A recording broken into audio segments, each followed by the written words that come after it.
everybody, to an all-new thing we're going to be doing here on TurfShow Times called Ram It Down Your Throat.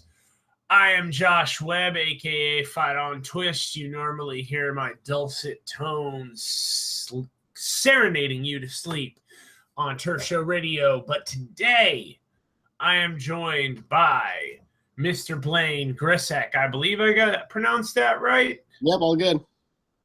Mr. Blaine Grisak, who has been doing the video. We decided to combine our might, and we are going to be putting together a little ditty here that sort of embraces debate in a non-stupid way. Debate shows seem to be the hottest thing in all of television right now, to the point that Fox completely remade their entire FS lineup to resemble an ESPN debate lineup. And we figure we might as well catch some of that and do it in our own special way. So we're going to be debating some Ramley topics.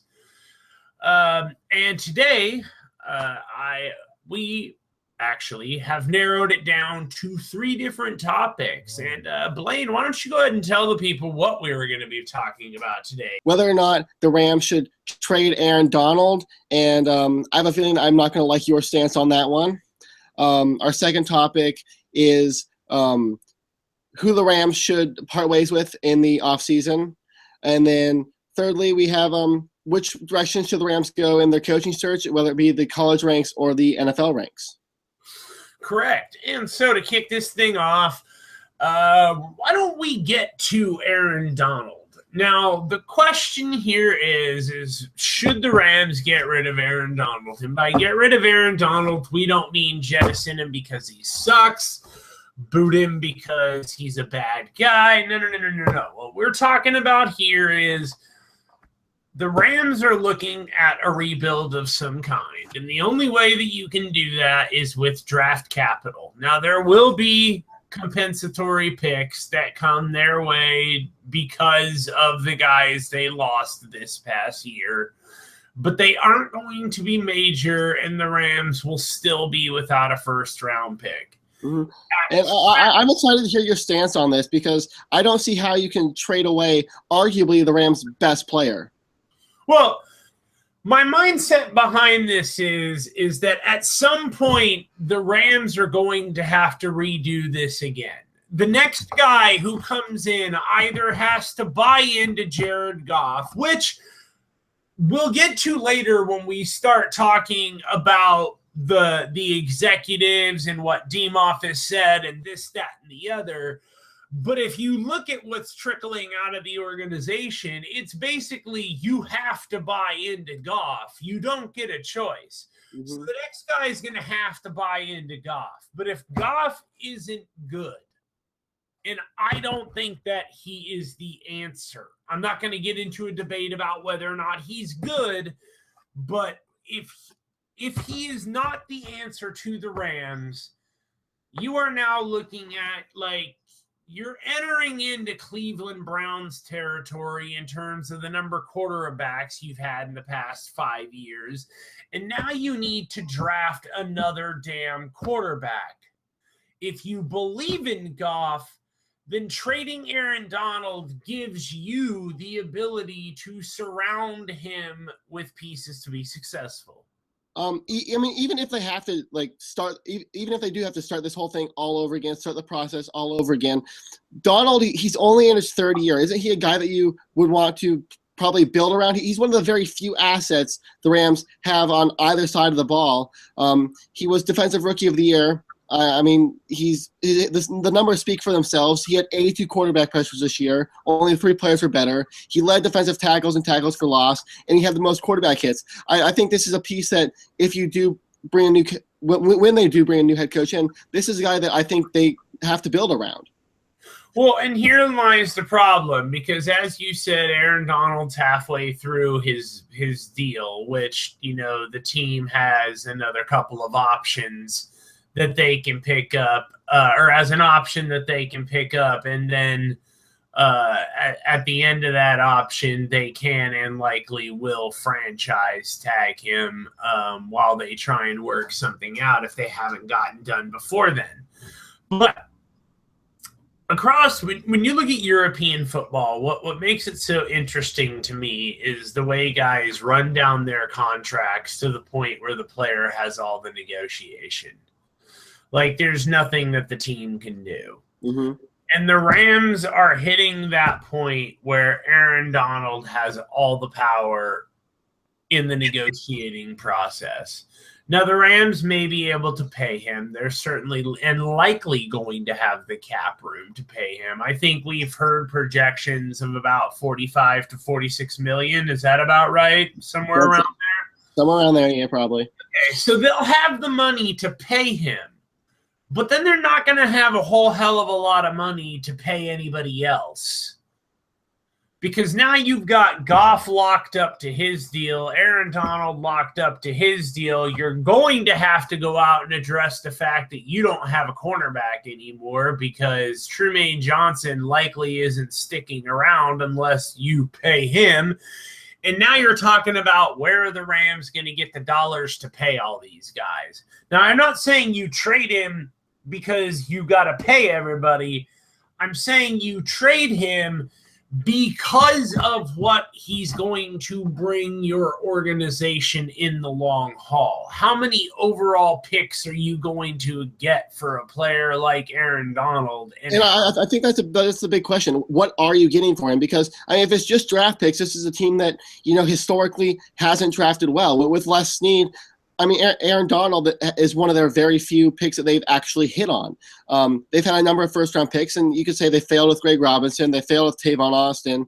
And, this is one of the few players that, they actually hit on. So to go out and get draft picks for basically go to the draft in what's a crapshoot, this is a team that hasn't drafted well. So there's no guarantee, I think, that you're getting a player that matches Donald's, capability.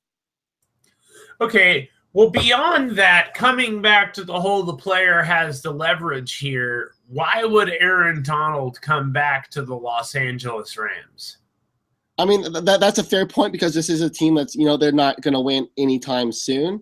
But you could say maybe he comes back for the money, but, if he's a guy that wants to win, maybe he does leave. But, this isn't, I brought this up to Joe, and I brought this up to Myson, too.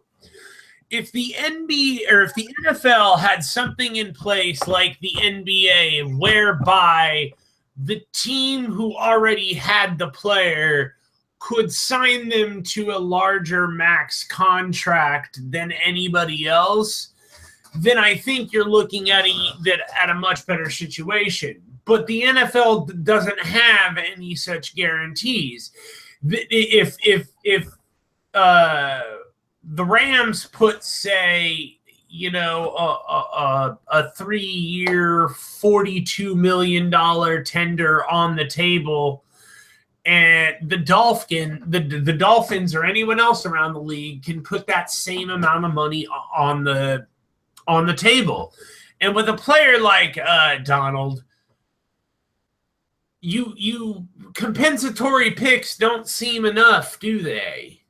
No.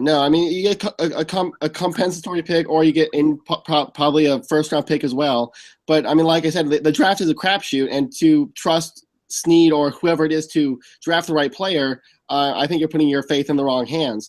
And to trade away a player like Donald, I live in Philadelphia, and the Sixers are known for trading away what was a half-decent roster to supposedly get worse and then get better and to trust the process. And to do that here with Donald and the Rams, I think to get better and then get worse, I don't think it works that way. But how is the process working? The process isn't working well right now, but Donald's a player that you build around. He's one of the top 10 players in the NFL, arguably.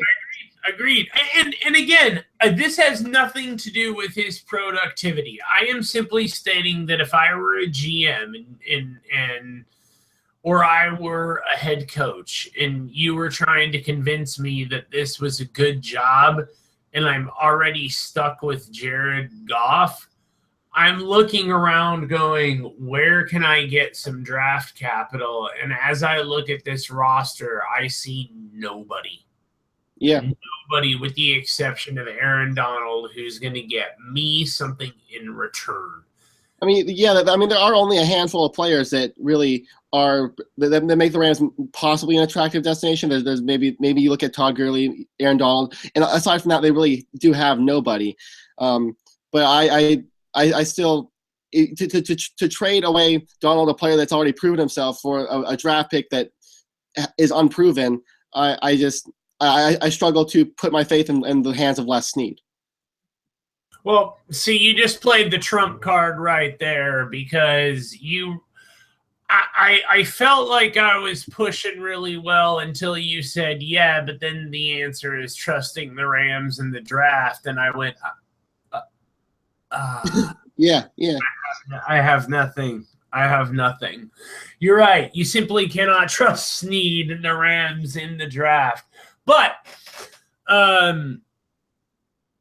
I still do feel, while I'm not saying that I think they should, although depending on what happens, that answer could change. I still do believe that Aaron Donald is the closest thing the Rams have to any sort of tradable commodity that is worth any kind of prize whatsoever. Yeah, and they don't have a lot of assets, and he's one of them. Yeah, and if push comes to shove and Goff turns out to be a bust, and all of a sudden you need to rebuild again, and you need to find a franchise quarterback, Aaron Donald quickly becomes a guy who moves you back into the first round. Easily, yeah. So, I mean, it's a topic worth discussing. I just, like we said, it's hard to put any sort of faith in the Rams personnel department. Yeah, fair enough. So, on to a question that is a little bit more ambiguous. What are some players that the Rams should part ways with in the offseason? Now, you have guys like maybe Todd Gurley or Greg Robinson who haven't lived up to their potential. You have injury-prone guys like Robert Quinn. Maybe some guys who aren't getting it done. Like you try and unload a Tavon Austin along the way simply because what you're paying him doesn't match the productivity on the field. At what point do you look at some of these names? Well, first of all, if you're the new incoming head coach, give me 3 names you're looking at that are slated to come back that you would boo? I mean, probably Greg Robinson, just simply because he hasn't gotten it done. For sure, Lance Kendricks, just because that's an easy cap number to get rid of. You save $4 million by doing so. Robert Quinn is a name to put in there just because he hasn't stayed healthy. But that's a guy that's still in his prime. That if he is healthy, he's a difference maker. I think one player that you do have to look at that money wise, it makes sense to get rid of him. I mean, he's a heck of an athlete, but by cutting him, you save $8 million, and that's the guy. That's Alec Ogletree. I mean, he's a middle linebacker, and he's not suited to play the middle linebacker spot. He's more of a reactor rather than a diagnosed guy. And I mean, to save $8 million just by cutting him to maybe go out and spend on a cornerback or another offensive lineman or something, and then draft a linebacker in the draft, I think that's a move that maybe is controversial, but money-wise, it makes sense. No, I get that, and Lance Kendricks is certainly at the top of my cut list, particularly because, well,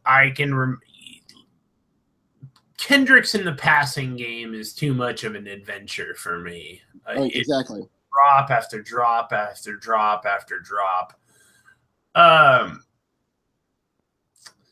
This might be too soon for some people, but I'm going to keep Greg Robinson, and I'm going to bounce out Todd Gurley. Okay. Now, the reason why I'm getting rid of Todd Gurley is because everybody pretty much agrees we got to keep Aaron Donald, right? Like, I'd get crucified. I am going to get crucified for trading Aaron Donald. But there will be teams interested in Todd Gurley, and there will teams that will look at Todd Gurley's freshman year minus the first 3 games where he was still injured, yada, yada, and the numbers he put up. And they will look at last year and say, yeah, but the Rams had a crap offensive line. The truth is probably somewhere in the middle, and Todd Gurley is never going to be as valuable as he is right now. I don't think Gurley has the kind of ability to increase his value in the NFL. I don't think his skill sets lend themselves to him becoming better in enough different areas such that, you know, you look at this guy and say, oh man, he's worth every penny along the way. I think that there are enough teams who still think there's a tremendous amount of value in this kid that may or may not be there, and now is the time to sell. And Benny Cunningham's a guy, although I think Benny Cunningham's contract is due. That's a guy I'd get back to the table and say, hey, look, dude, we're going to look at you being a number 1 running back, and to show you how committed we are, we're trying to move on, Todd. But I think Todd Gurley is the healthy middle of trading Aaron Donald and having a very limited draft window where, as you said, you have to trust that they're going to hit on those guys with the small amount of picks that they have. And neither you nor I trust them in that regard, in any sense of the word. So I think it's going to be interesting to see how they handle that. But by trading Gurley, you get something. You can get something. Exactly. And I mean, I think maybe trading Todd Gurley is the healthy middle. And a lot of fans aren't going to be happy with that just because in the 2 years that he's been here, the fans have fallen in love with him. But, I mean, this is a guy that didn't have a single 100-yard rushing game throughout the entire season. Halfway through the year, it looked like he had given up. He wasn't running motivated. A couple of years ago, Trent Richardson, who's a bona fide running back draft bust, picked up a first-round pick when the Cleveland Browns traded him to the Indianapolis Colts. So, I mean, if there's a guy that, you know, has some potential to get you back into the first round, Gurley is definitely a guy that can do so. And running backs, you can typically find a good running back later on in the draft. And if you have to have a 1-2 combo with Benny Cunningham and whoever you do draft in, like, maybe the 3rd or 4th round, maybe that is a direction that you take. Yeah, I'm just looking at, you know, Trey Mason, a lot of these SEC backs where, you know, oh, the speed, the power of the SEC, whatever. I'm looking at a lot of backs that come out of those schools, Trey Mason, Mark Ingram, Trent Richardson, you know, guys who were supposed to hit all of the check marks and sure enough didn't do a damn thing. Mm-hmm.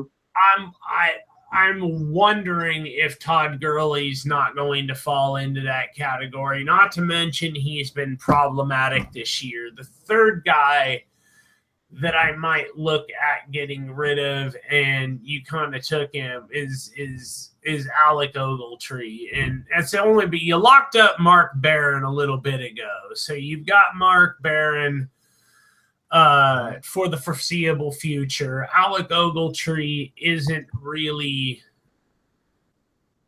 like you said, what you need him to be. Yeah. He can do it, but he's not good at it.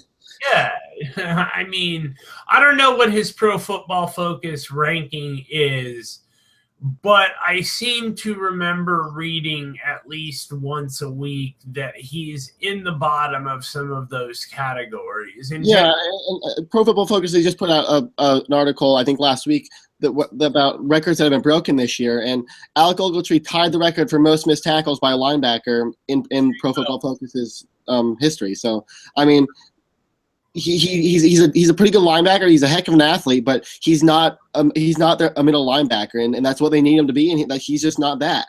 And by cutting him, you save $8 million. It makes sense. Yeah, those are the guys that I'd look to move on. I think you keep Greg Robinson and you move him inside. Linemen are hard to come by, and just because Greg Robinson failed as a left tackle doesn't mean he'll fail as a guard, where he'd have less responsibilities in the NFL. He could become a Pro Bowl guard.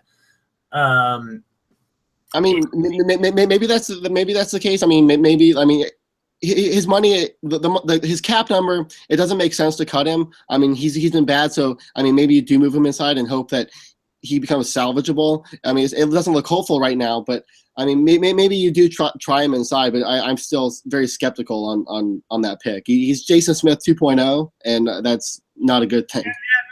And be that as it may, I still think that when you've spent the kind of money you've spent on him, you need to try him out in every available area, especially when there's a long history of highly touted left tackles coming out of college and not being able to get the tackle job done at the NFL, yet instead becoming all-pro interior linemen. And so maybe that's what Greg Robinson needs. Now, of course, I say that while I'm trying to trade Todd Gurley in his third year, but I think there are some variables that aren't there with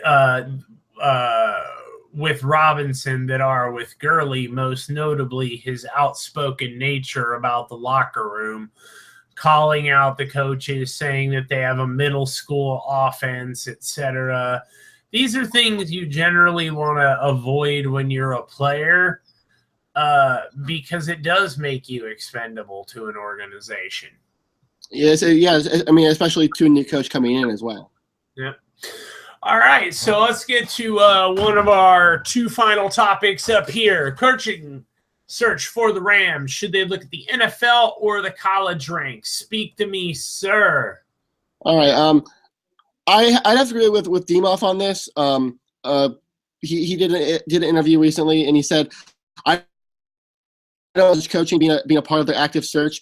Our focus right now is assistant coaches in the NFL who are likely to become head coaches." And I tend to agree with him, just simply for the fact that college coaches, they typically fail in the NFL. The NFL it's a different monster than college. College is so much about recruiting. It's about you have a salary cap to deal with. You have a much larger roster.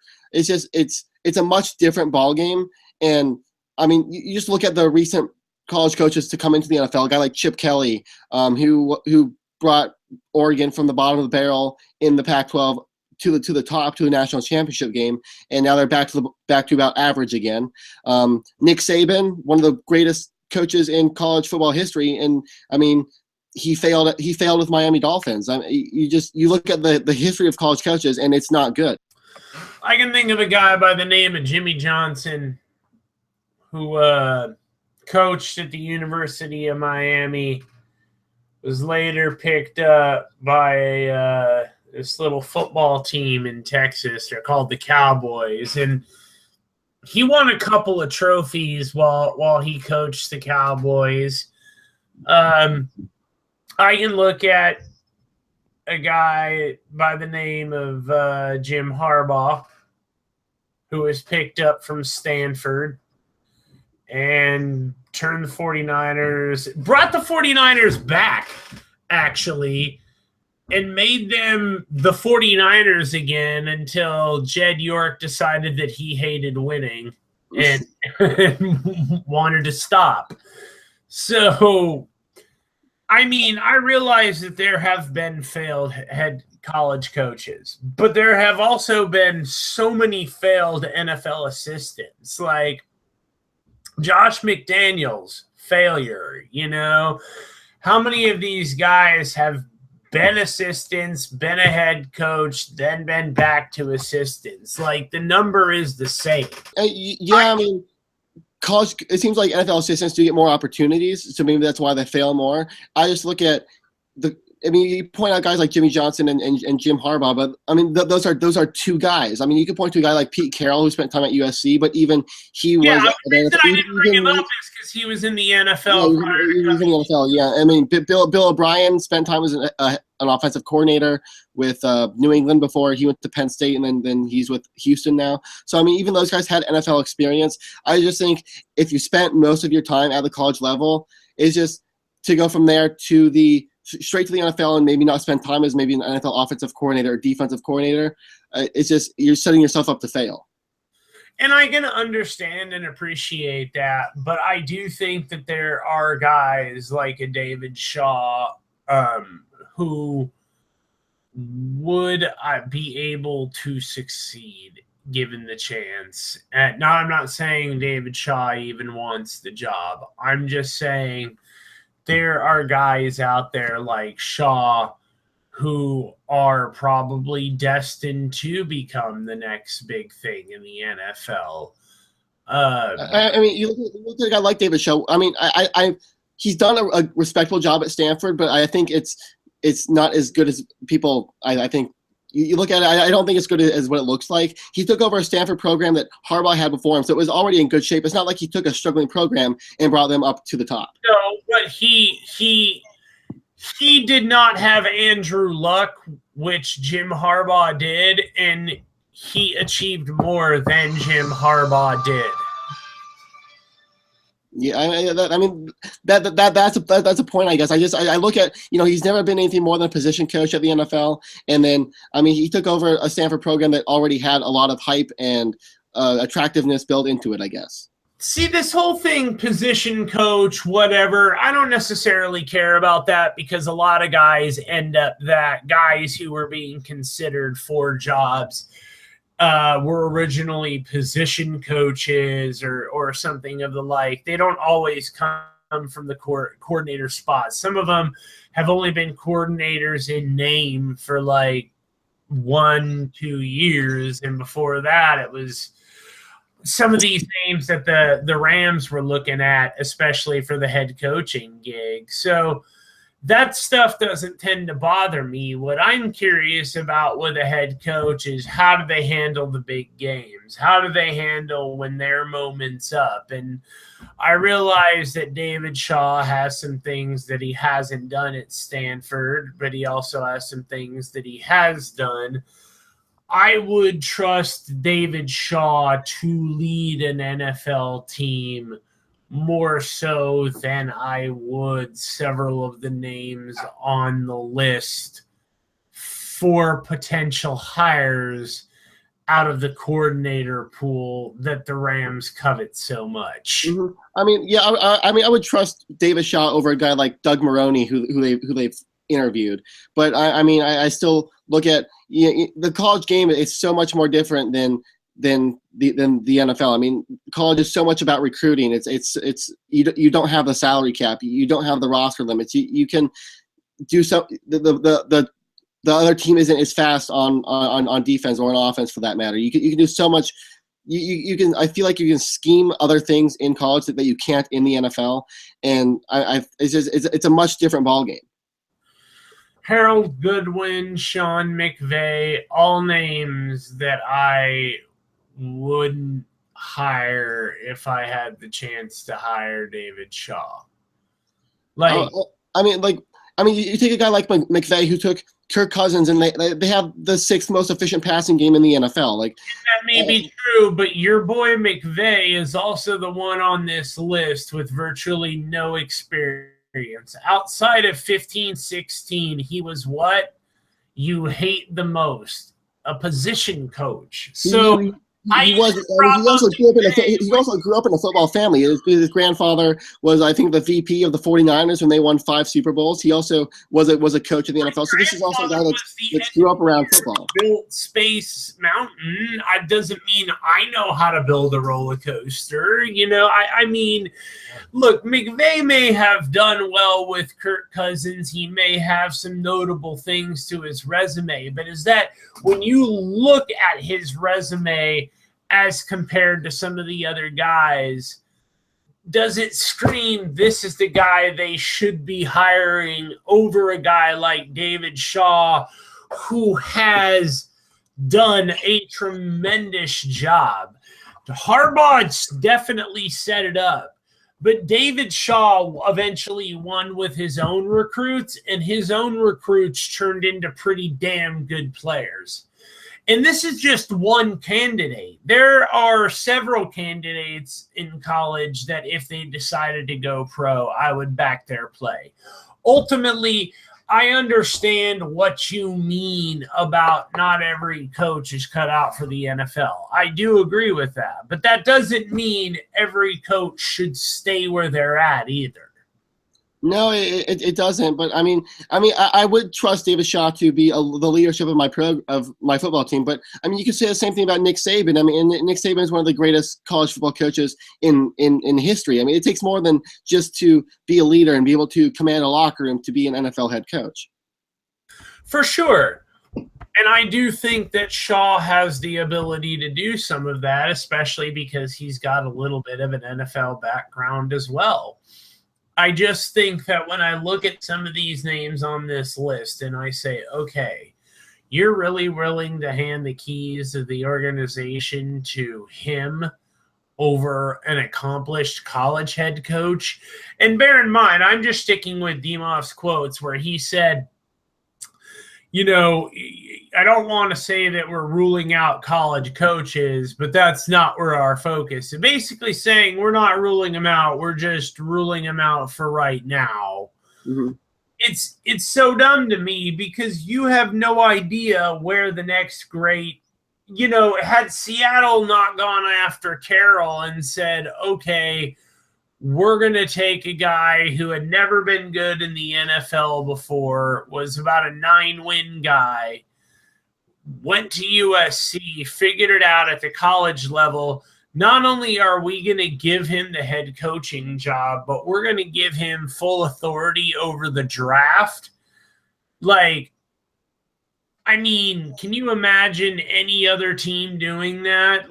But Seattle was desperate for it. They took a gamble and it paid off. The Eagles did that with Chip Kelly, and look how that turned out. They gave him full personnel control, and the guy traded away LaShawn McCoy, simply released Deshaun Jackson, and ruined the franchise. I'm not saying give God. Well, first of all, I'm not. I don't hate the Deshaun Jackson move. I think some guys run their mouths too much to be on teams, and at that time, Deshaun Jackson was being more of a problem than he was a solution. And I'm not talking about the gang ties thing. That to me is whatever. I'm talking about the constant battles that he and Kelly seem to be having every day. And there was always some quote in the media by them. And you're right. Chip Kelly was a horrendously failed experiment. He was.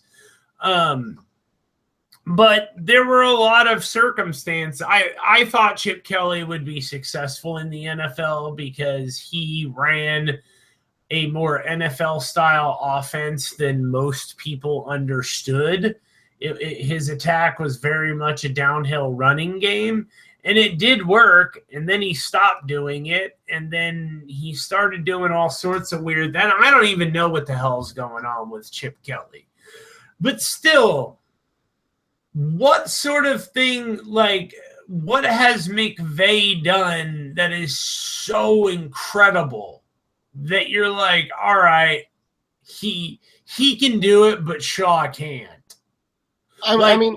It's a solid argument. It's just it is that. You look at just the history. Your odds are better when you hire a guy that's been an NFL assistant or is an NFL coordinator rather than a guy who's in college. Just history speaks for itself. The odds are much higher. I think we'll need to see. I need to see that study. I honestly want to see if somebody has done a study about coming from college versus being an NFL assistant and like what the likelihood of success is. I wouldn't. I mean, you look at the guys that are taken from the college level. It's only a handful of guys that have succeeded. I mean, Bobby Petrino failed, Steve Spurrier failed, Nick Saban failed. It's just the odds when you hire a guy in the NFL seem to be much higher. They do, but they also seem to fail quite often. Like it just. Where I'm looking at it with the Rams, like they basically have a couple of choices of guys, and there's no guarantee that the ones that they would likely pick are going to be around when they make the job offer. You know, they interviewed Kyle Shanahan yesterday. I think Kyle Shanahan met with Denver. Their plane in New England got canceled, so they didn't go to Atlanta yesterday. Oh, okay. Yeah. Oh, all right. So they've still got. So what's going on? They interviewed Anthony Lynn yesterday. Matt Patricia and Josh McDaniels. I mean, those guys are guys I'm skeptical about because I mean they are under Bill Belichick, probably one of the top 3 NFL head coaches of all time. But, I mean, you look at a guy like Shanahan who's done things with Brian Hoyer, Matt Schaub, RG3, and Matt Ryan and gotten career years out of them. So he's obviously the top candidate out there, and he's an NFL guy. Yeah, Kyle Shanahan is a top candidate out there, but Kyle Shanahan's likely going to be the Denver Broncos head coach by the time it's all said and done. So – when you're the Rams and you're about the 4th best open job, which one do you end up getting? Yeah, I think another thing you have to look at is that this head coaching search it's as much about the Rams interviewing their potential head coach as it is the potential head coach interviewing the Rams. Because I mean, why would a potential head coach want to coach the Rams? What brings a guy like David Shaw from Stanford to where he's been very successful to a struggling franchise in Los Angeles? Who the hell knows, man? Who the hell knows? It's going to be interesting to follow. I just think it's a little bit dumb not to at least toy with the college ranks or interview, sit down with some of these coaches and say, okay, why do you think you can help this Rams organization win? What's the worst that happens? They hear a really good presentation. I mean, if you're already thinking it's going to be bad, then if it's bad, oh, well, hey, it was what you thought it was. But, to close it out here, we're going to go with a little nerdery. You can't see Blaine's room, but he is a DC nerd. And if you to the left, right there, see there's my little Carnage poster right there. And, Blaine and I are, by all accounts, nerds when it comes to comics. And so I thought it'd be fun to throw in just a small nerd off at the end. And Dr. Doom versus Lex Luthor. Who would take home the bacon? I mean, I have to go with Dr. Doom here. I mean, he's not my guy like Lex Luthor, but I think he is the obvious superior in this battle. Well, that was the quickest argument. Yeah, I mean, I'm sorry I can't give a big fight here, but I mean, Dr. Doom. I mean, he's beaten guys like the Hulk, Spider-Man. He beat Superman and Wonder Woman in a crossover at one point. Meanwhile, Lex Luthor, he can't seem to get past that guy Superman, but he's one of the smartest guys. Dr. Doom is one of the top smartest people in the universe. So I mean, you look at a guy like Dr. Doom, and then I mean Lex Luthor, he's good, but he's not great.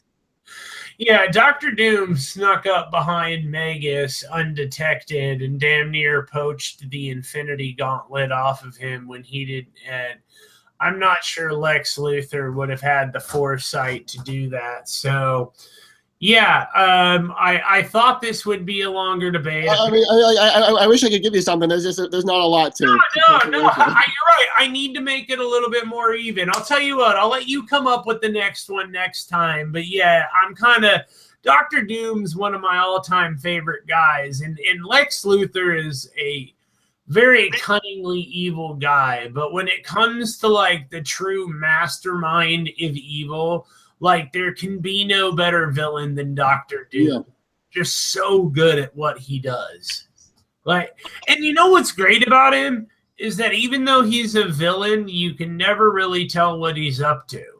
Because exactly, yeah. He's always playing. He's guessing all the time.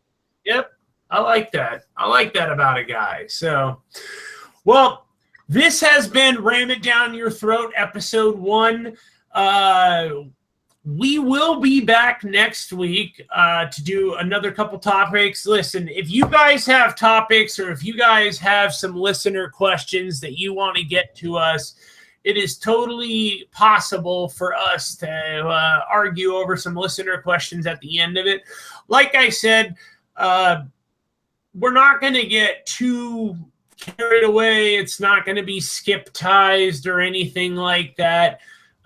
We will disagree from time to time. I'm sure we will agree. But the point of the show is to hopefully educate you guys and at the same time put out something a little bit different. You guys get to hear the arguments and then make up your own minds. So we will be back with another episode. So for Blaine, I am Josh. You can follow me on Twitter at FightOnTwist. Don't forget to follow the show. The site on Twitter at TurfShow Times. Blaine is BX Grisak, Grisak 83, right? 1993. So it's at BX Grisak 1993. 1993. BX Grisak 1993. So Grisak is how you spell Grisak. So we look forward to getting feedback from you guys, and we will catch you next time right here on Ram It Down Your Throat.